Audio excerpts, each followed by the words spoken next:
The year 2095. 6 in the morning.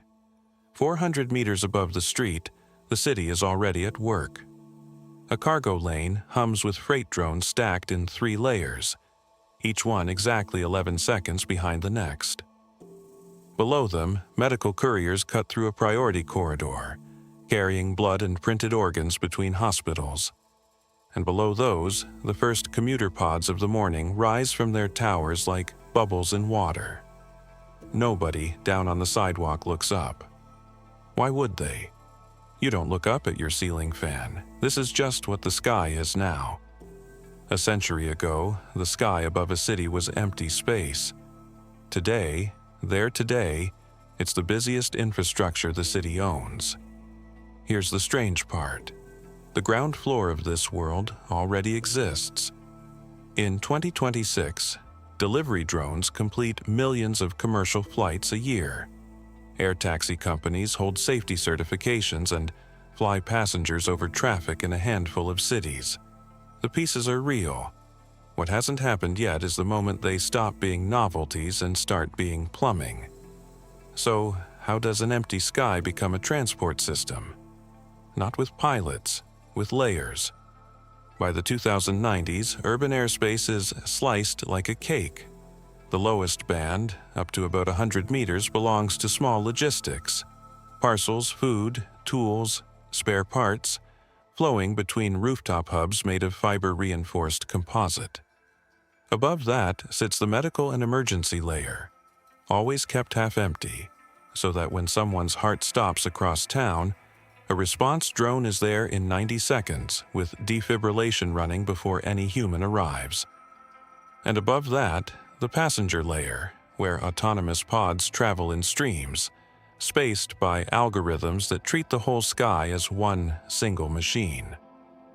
No pod has a pilot. None of them even has a steering input. What they have is a shared brain, a traffic system that knows the position, battery, weight, and destination of every single vehicle in the air, recalculating the entire city's flow 10 times per second. When a storm cell forms in the west, the sky doesn't panic, it reshapes. Thousands of flight paths bend around the weather like water around a stone, and no passenger even feels the turn.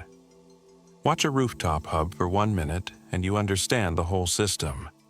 A pod settles onto a landing ring of polymer ceramic composite. Its belly opens.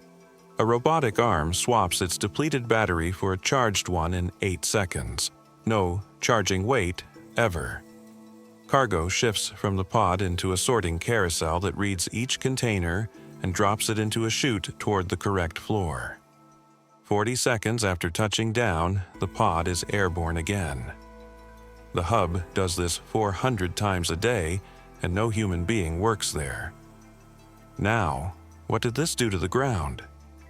Something quietly enormous.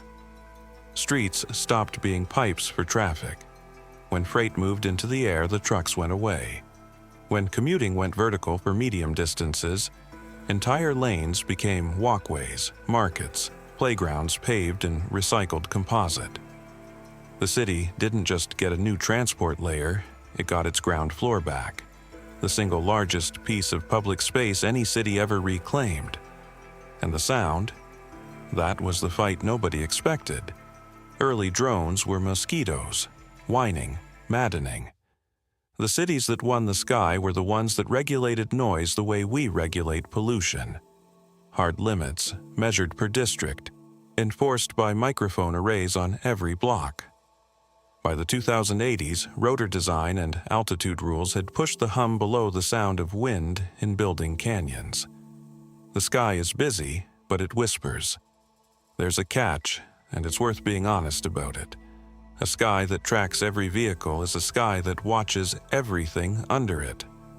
The same sensors that keep 10,000 pods from colliding can follow one person's movements across a city for years. And when the airspace is run by a handful of network operators, the question of who gets priority, whose ambulance, whose cargo, whose commute, becomes one of the most political questions a city can ask. The sky used to belong to nobody. Now, someone runs it. Still, stand on a rooftop in 2095 at dusk when the commuter streams light up like slow rivers overhead, and it's hard not to feel it. Cities spent 100 years digging downward, subways, tunnels, parking. The next 100, they grew upward instead. The sky above your city just got busy, and your grandchildren will find it strange that it was ever quiet.